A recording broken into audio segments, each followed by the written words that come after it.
أعوذ بالله من الشيطان الرجيم. بسم الله الرحمن الرحيم. السلام عليكم ورحمة الله وبركاته.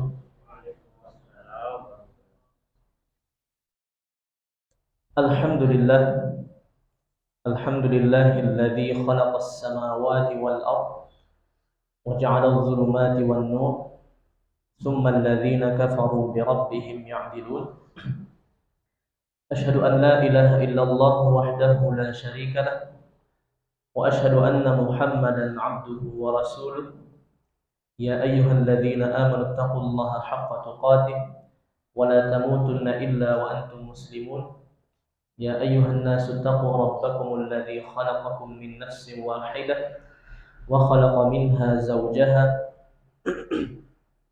وبث منهما رجالا كثيرا ونساء واتقوا الله الذي تساءلون به والأرحام إن الله كان عليكم رقيبا. يا أيها الذين آمنوا اتقوا الله وقولوا قولا سديدا يصلح لكم أعمالكم ويغفر لكم ذنوبكم ومن يطع الله ورسوله فقد فاز فوزا عظيما. أما بعد. Bapak Ibu kaum muslimin wal muslimat, jamaat Musalla Al-Furqan yang dirahmati oleh Allah Subhanahu wa taala. Bersyukur kita kepada Allah, alhamdulillah Allah senantiasa memberikan berbagai macam nikmat dan karunia pada kita semua, sehingga pada malam hari ini kita dapat berkumpul di dalam rumah Allah Subhanahu wa taala untuk melaksanakan berbagai macam ibadah dan ketaatan kepadanya. Allah Subhanahu wa taala berfirman, "Innama ya'muru masajidallahi man amana billahi wal yawmil akhir wa aqamas salata wa ataz zakata wa lam yakhsha illa Allah. Fa'asa ulaika ay yakunu minal muhtadin." Hanya saja orang-orang yang memakmurkan masjid Allah, yaitu mengisi masjid Allah dengan berbagai macam ibadah dan ketaatan kepadanya, mengisi masjid dengan melaksanakan salat 5 waktu di dalamnya, salat-salat sunnah di dalamnya, mengisi masjid dengan menuntut ilmu agama, mengisi masjid dengan membaca Al-Quran, mengisi masjid dengan berzikir dan berdoa kepada Allah, mengisi masjid dengan beriktikaf dan berbagai macam ibadah lain. Man amana billahi wal yaumil akhir, dialah orang yang beriman kepada Allah dan hari akhir. Wa aqamas salat, dia mendirikan salat. Wa ataz zakah, dan dia menunaikan zakat. Wa lam yakhsha illallah, dan dia tidak takut kecuali hanya kepada Allah. Fa'asa ulaika ay yakunu minal muhtadin, maka mudah-mudahan dia termasuk orang-orang yang mendapatkan hidayah dari Allah Subhanahu wa taala. Ayat ini menjelaskan bahwasanya di antara bentuk bukti benarnya iman seseorang, murninya iman seseorang adalah dengan cara dia memakmurkan masjid Allah. Orang-orang yang memakmurkan masjid Allah, maka mudah-mudahan imannya benar, iman yang diterima oleh Allah Subhanahu wa taala. Dan semakin jauh seseorang dari masjid, maka dikhawatirkan imannya pun akan pergi dari dirinya. Dan juga Ibnu Abbas radhiyallahu anhu mengatakan, setiap kalimat asa di dalam Al-Quran itu artinya pasti. Karena asa itu kalau kita lihat dalam kamus bahasa Arab artinya mudah-mudahan. Tapi kata Ibnu Abbas radhiyallahu anhu, setiap kalimat asa di dalam Al-Quran itu artinya bukan mudah-mudahan, tapi pasti. Maka kata Allah, fa'asa ulaika ay yakunu minal muhtadin, maka pasti orang-orang yang memakmurkan masjid Allah mendapatkan hidayah dari Allah Subhanahu wa taala. Salawat beserta salam pada Nabi kita Nabi Muhammad sallallahu alaihi wasallam. Allahumma shalli ala Muhammad wa ala ali Muhammad. Semoga salawat dan salam tercurah kepada beliau, keluarga beliau, istri-istri beliau, kepada para sahabat dan orang-orang yang mengikuti beliau hingga hari kiamat nanti. Kaum muslimin wal muslimat, Bapak Ibu yang dirahmati oleh Allah Subhanahu wa taala, kembali kita melanjutkan kajian bulanan kita dalam pembahasan matan nawaqidul Islam, pembatal-pembatal keislaman, yang ditulis oleh Syekh Muhammad bin Abdul Wahhab bin Sulaiman At-Tamimi rahimahullahu taala. Alhamdulillah, pada pertemuan-pertemuan yang sebelumnya kita telah menyelesaikan dua pembatal keislaman. Pembatal keislaman yang pertama yaitu berbuat syirik, terutama dalam beribadah kepada Allah Subhanahu wa taala. Kemudian pembatal keislaman yang kedua, menjadikan antara Allah dengan hamba perantara dalam beribadah. Dan itu kita telah jelaskan secara ringkas dan mudah-mudahan bisa dipahami. Bapak Ibu yang dirahmati oleh Allah Subhanahu wa taala, sekarang kita masuk kepada pembatal keislaman yang selanjutnya. Qala rahimahullah an-naqidus tsalits, berkata Syekh Muhammad bin Abdul Wahhab rahimahullah taala, pembatal keislaman yang ketiga, man lam yukaffiril musyrikin aw syakka fi kufrihim aw sahhaha madhhabahum kafara. Siapa saja yang tidak mengkafirkan orang-orang musyrik atau meragukan kekafiran mereka atau membenarkan ajaran mereka, maka dia telah kafir. Inilah pembatal keislaman yang ketiga. Man lam yukaffiril musyrikin aw syakka fi kufrihim aw sahhaha madhhabahum kafar. Siapa saja yang tidak mengkafirkan orang musyrik dan atau meragukan kekufuran mereka atau membenarkan ajaran mereka, maka dia telah kafir. Bapak Ibu yang dirahmati oleh Allah Subhanahu wa taala, apa yang dimaksud dengan pembatal keislaman yang ketiga ini? Man lam yukaffiril musyrikin, siapa saja yang tidak mengkafirkan orang-orang musyrik. Maknanya adalah siapa saja yang tidak mengkafirkan orang-orang yang telah Allah jatuhkan vonis kafir kepada mereka. Ini maksudnya. Siapa saja yang tidak memvonis kafir orang-orang yang sudah Allah vonis kafir kepada mereka. Sebagaimana Allah berfirman dalam Al-Quran, laqad kafara alladhina qalu innallaha huwal masih ibnu Maryam. Sungguh telah kafir orang-orang yang mengatakan Nabi Isa itu adalah Tuhan. Jadi Allah telah menyebutkan dalam Al-Quran bahwasanya siapa saja yang meyakini bahwasanya Nabi Isa adalah anak Allah, meyakini Nabi Isa adalah Tuhan, maka dia telah kafir. Begitu juga dalam ayat yang lainnya, laqad kafara alladzina qalu innallaha tsalitsu tsalatsah. Sesungguhnya telah kafir orang-orang yang mengatakan innallaha tsalitsu tsalatsah. Sesungguhnya Allah itu merupakan salah satu Tuhan dari yang tiga. Jadi maksudnya di sini, siapa saja yang membantah vonis Allah terhadap kekafiran seseorang. Allah di sini telah menjelaskan bahwasanya orang-orang yang mengatakan Nabi Isa adalah Tuhan, orang-orang yang mengatakan Allah itu merupakan salah satu Tuhan dari tiga Tuhan yang lain, maka dia telah kafir. Dan Allah telah menjelaskannya di dalam Al-Quran. Lalu ada orang yang membantahnya. Mereka itu tidak kafir. Mereka itu juga orang Muslim. Maka dia termasuk dalam pembatal keislaman yang ketiga ini. Au syakka fi kufrihim, atau meragukan kekafiran mereka. Kalau yang pertama tidak mengkafirkan, yang kedua meragukannya. Allah sudah memvonis mereka orang-orang yang kafir, lalu dia meragukannya, maka itu sama dengan meragukan ayat Al-Quran. Allah Subhanahu wa taala berfirman, "Dzalikal kitabu la raiba fi hudan lil muttaqin." Itu adalah kitab, yaitu Al-Quran, yang tidak ada keraguan di dalamnya, yang merupakan petunjuk bagi orang-orang yang bertakwa. Ayat ini juga menjadi dalil bahwasanya sebagai seorang beriman, kita tidak boleh meragukan Al-Quran. Tidak boleh kita meragukan isi dari Al-Quran meskipun satu huruf. Karena siapa saja yang meragukan kebenaran Al-Quran, yang menyaksikan Al-Quran, maka dia telah melakukan perbuatan kufur. Au sahhaha madhhabahu, atau membenarkan ajaran orang-orang kafir. Dia meyakini orang kafir itu adalah orang yang keluar dari Islam.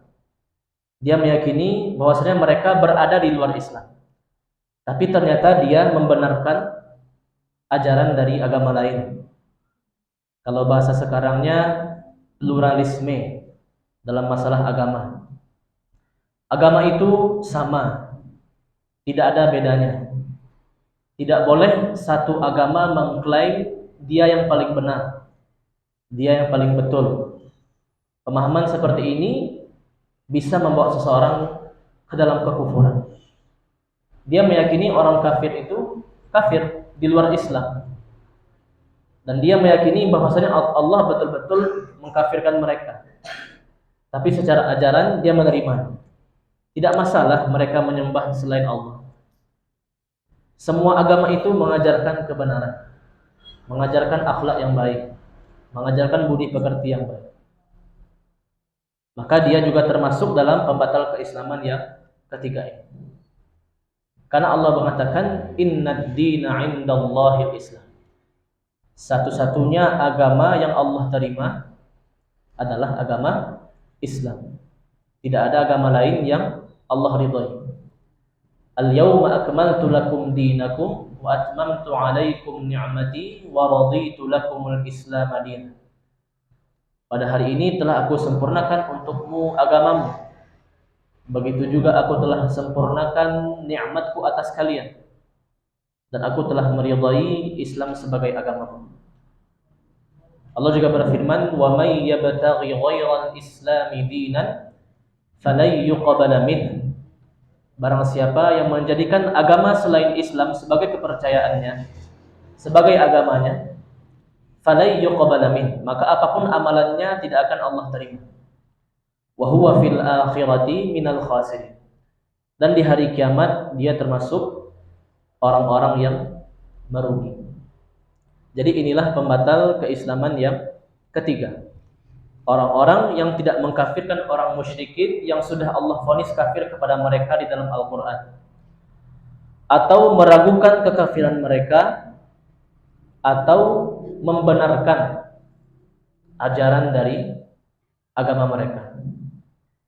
Karena Bapak Ibu dirahmati oleh Allah Subhanahu wa taala, toleransi di dalam dalam agama kita bukan dalam rangka membenarkan, tapi toleransi kita sebagai umat Islam kepada orang non-muslim adalah sekedar membiarkan saja. Sebagaimana Allah berfirman, la ikraha fid din. Tidak ada paksaan dalam beragama. Kita sebagai orang Islam tidak boleh memaksa orang non-muslim menganut agama kita. Memaksanya, mengancamnya agar dia masuk ke dalam agama Islam. Tidak boleh. Dan itu hanya sebatas itu saja toleransi kita dalam beragama kepada orang non-muslim, bukan membenarkan. Allah juga berfirman, "Qul ya ayyuhal kafirun," katakanlah wahai orang-orang kafir, "La a'budu ma ta'budun," aku tidak menyembah apa yang kalian sembah. "Wala antum 'abiduna ma a'bud," kalian pun tidak menyembah apa yang aku sembah. "Wala ana 'abidum ma 'abadtum," aku pun tidak menyembah apa yang kalian sembah. "Wala antum 'abiduna ma a'bud," dan kalian pun tidak menyembah apa yang aku sembah. "Lakum dinukum waliyadin," untuk kalian agama kalian dan untukku agama. Ayat ini turun ketika Nabi Muhammad SAW didatangi oleh orang kafir, dan orang kafir itu mengatakan, "Wahai Nabi Muhammad, wahai Muhammad, berhentilah kamu untuk berdakwah, dan kami akan memberikan kepadamu solusi. Bagaimana kalau setahun sekarang ini kami beribadah kepada Tuhan, dan di tahun depan bergantian kamu yang beribadah kepada Tuhan kami. Begitu setiap tahunnya. Tahun pertama kami beribadah kepada Tuhanmu, tahun kedua kamu yang beribadah kepada Tuhan kami. Begitu seterusnya. Maka turunlah ayat ini, surah Al-Kafir, membantah permintaan dari orang kafir tadi. Jadi inilah toleransi dalam agama Islam.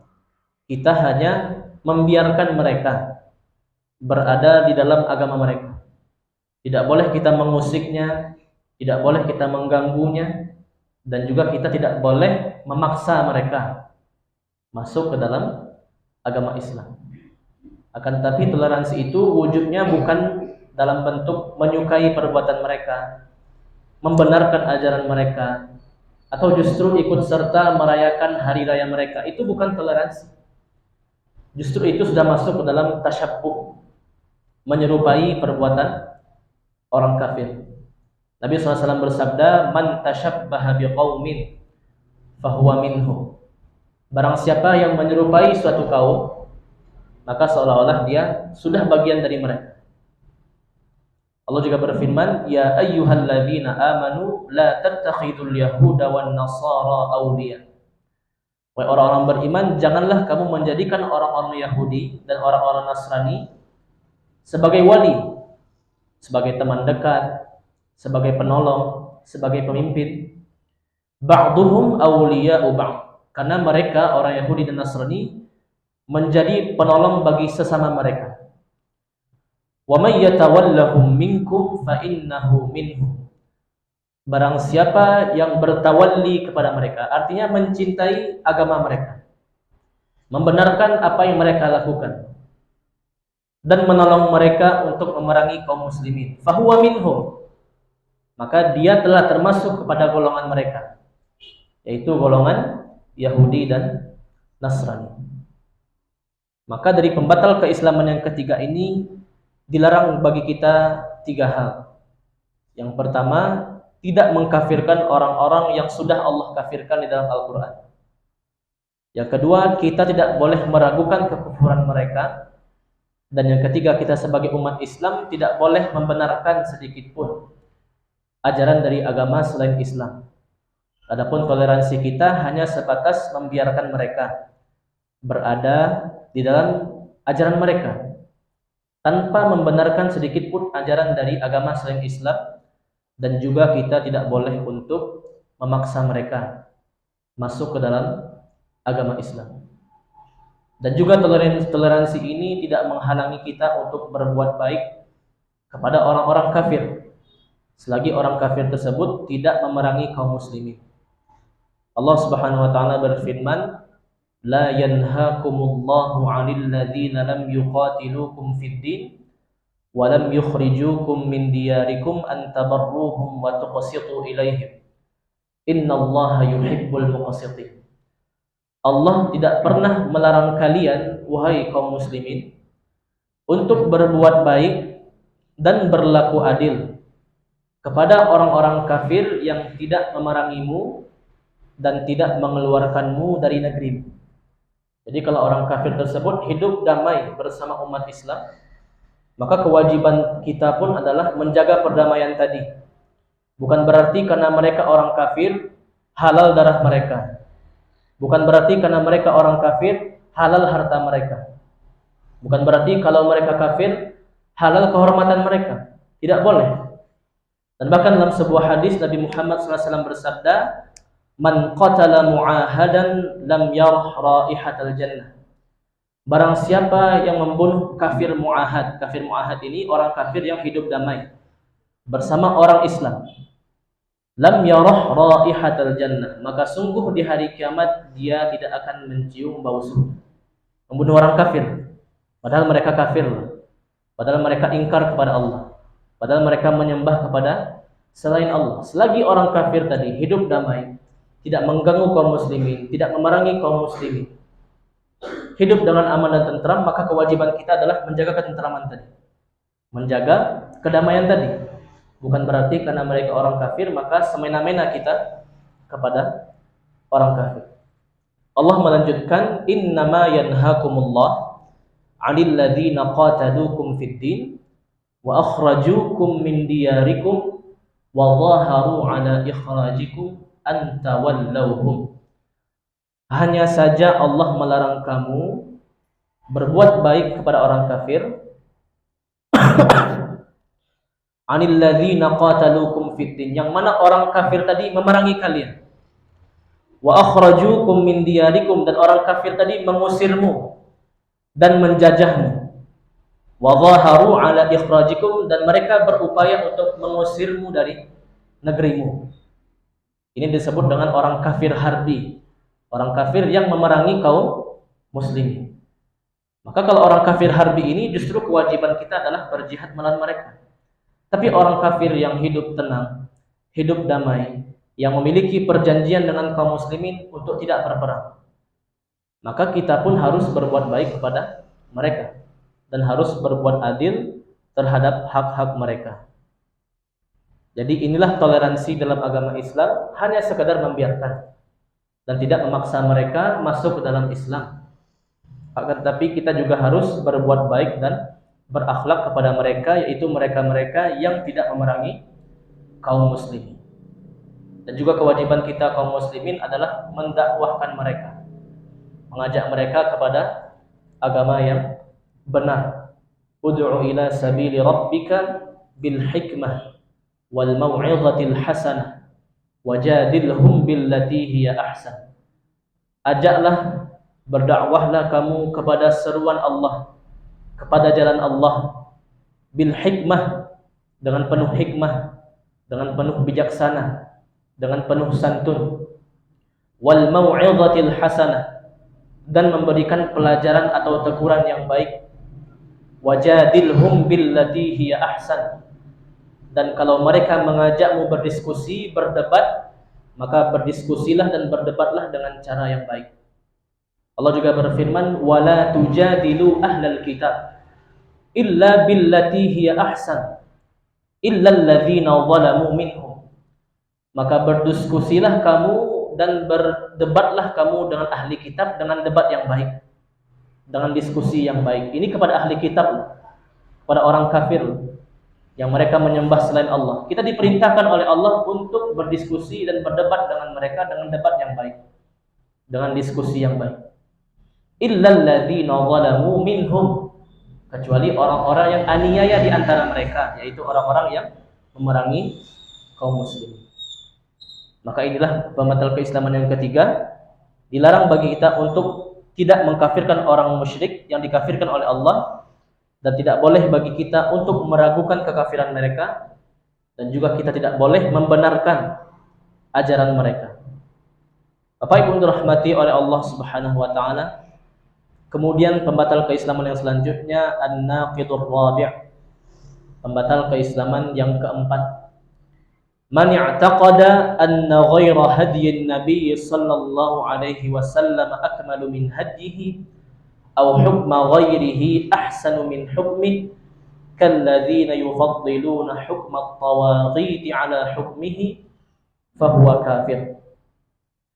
Barang siapa yang meyakini bahwasanya ada petunjuk selain petunjuk Rasulullah yang lebih sempurna, atau meyakini ada hukum yang lebih baik dibandingkan hukum Islam, sebagaimana orang-orang yang lebih mengutamakan hukum-hukum selain hukum Allah di atas hukum Allah, fahuwa kafir, maka dia telah kufur dan melakukan perbuatan kufur kepada Allah Subhanahu wa ta'ala. Bapak Ibu dirahmati oleh Allah Subhanahu wa ta'ala, inilah pembatal keislaman yang keempat. Seseorang yang meyakini bahwasanya ada ajaran lain, hukum lain yang setara dengan hukum Allah atau lebih baik dari hukum Allah. Dia meyakini bahwasanya hukum Islam ini belum sempurna, dan ternyata ada hukum lain selain hukum Islam yang lebih sempurna. Atau meyakini ada agama lain yang setara dengan agama Islam, atau meyakini ada agama lain yang lebih baik, yang lebih kompleks dan lebih sempurna dari agama Islam. Kalladzina yufaddiluna hukmat tawaghiti ala hukmihi fahuwa kafir. Seperti orang-orang yang lebih mendahulukan hukum selain hukum Allah di atas hukum Allah, maka dia telah kafir, telah kufur kepada Allah Subhanahu wa taala. Bapak Ibu yang dirahmati oleh Allah Subhanahu wa taala, yang perlu kita garis bawahi, hukum Allah itu tidak hanya sebatas hukum perundang-undangan.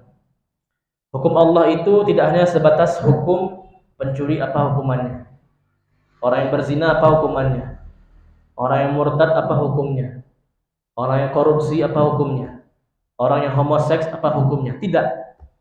Hukum Islam itu tidak hanya sebatas pada hukum pidana saja, tidak hanya sebatas hukum perundang-undangan. Tapi hukum Islam itu adalah Islam itu sendiri. Seluruh yang diatur di dalam Islam itu termasuk hukum Allah. Bagaimana Islam mengatur akidah, rukun iman, rukun Islam. Bagaimana Islam mengatur tata cara ibadah. Bagaimana Islam mengatur akhlak. Bagaimana Islam mengatur adab. Bagaimana Islam mengatur yang halal, yang haram. Bagaimana Islam mengatur perpolitikan. Bagaimana Islam mengatur jihad dan lain sebagainya. Dan bahkan kalau kita buka kitab fikih, fikih itu tidak lepas pembahasannya dari 5 hal. Yang pertama ibadah. Bagaimana seseorang beribadah kepada Allah. Mulai dari bersucinya, salatnya, puasanya, zakatnya, hajinya, umrahnya dan lain sebagainya.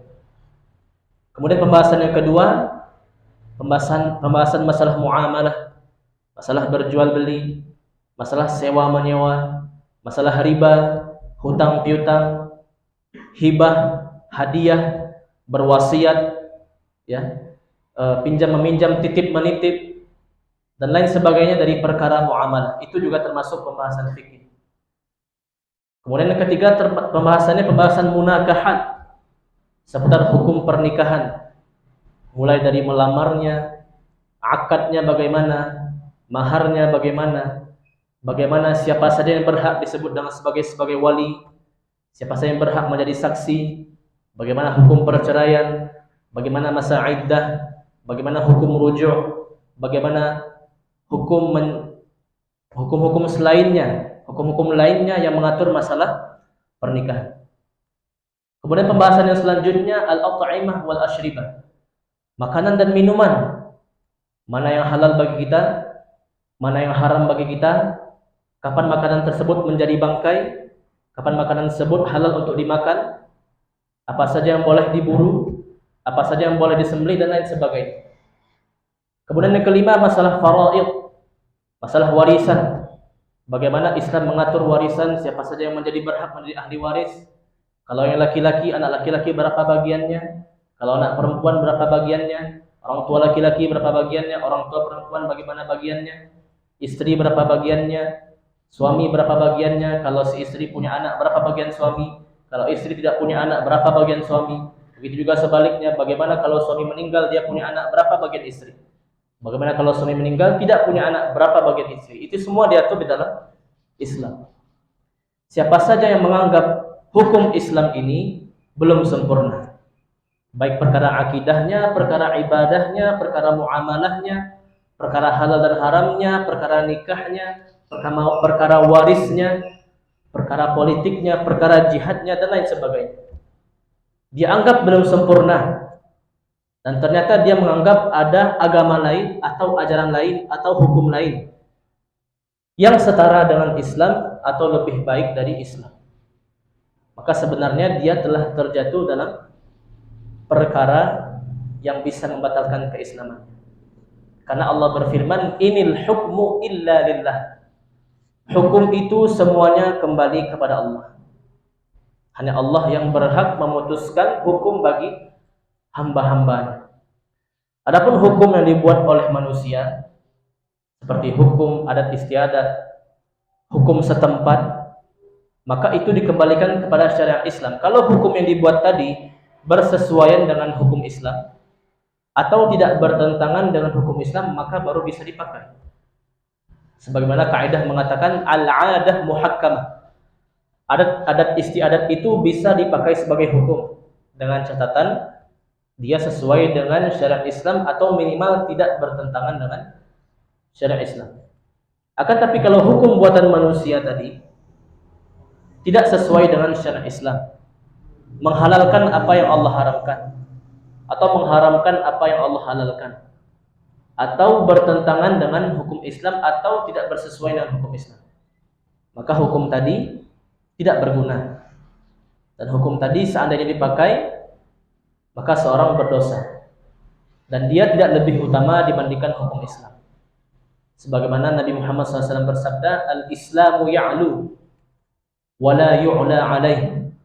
Islam itu yang paling tinggi dan tidak ada yang lebih tinggi dari Islam. Hukum Islam itu peraturan yang Allah tetapkan, peraturan yang Nabi Muhammad SAW bawa, itu yang paling tinggi. Harus kita letakkan di atas kepala kita dibandingkan hukum-hukum yang lain. Dan Nabi melanjutkan wala yu'la alaih, dan tidak ada yang lebih tinggi. Artinya tidak ada yang lebih sempurna, tidak ada yang lebih bagus, tidak ada yang lebih kompleks dibandingkan hukum Islam. Begitulah sabda Nabi kita, Nabi Muhammad sallallahu alaihi wasallam. Lalu bagaimana dengan orang yang ternyata mengamalkan hukum selain hukum Islam? Apakah dia juga termasuk di dalam pembatal keislaman ini? Karena kalau kita lihat banyak sekali negara-negara atau daerah-daerah kaum muslimin justru tidak menggunakan hukum Islam sebagai hukumnya, dan dia menggunakan hukum selain hukum Islam dalam memutuskan perkara, baik perkara pidana, perdata, dan lain sebagainya. Dia mengambil hukum positif, mengambil hukum dari barat, atau mengambil hukum yang dibuat oleh manusia. Lalu bagaimana hukumnya? Apakah dia juga melakukan perbuatan kufur atau bagaimana? Maka para ulama menjelaskan siapa saja yang mengamalkan hukum selain hukum Islam, maka perlu diperinci. Rincian yang pertama, seseorang yang mengamalkan hukum selain hukum Islam dan dia meyakini hukum selain hukum Islam tadi lebih baik atau setara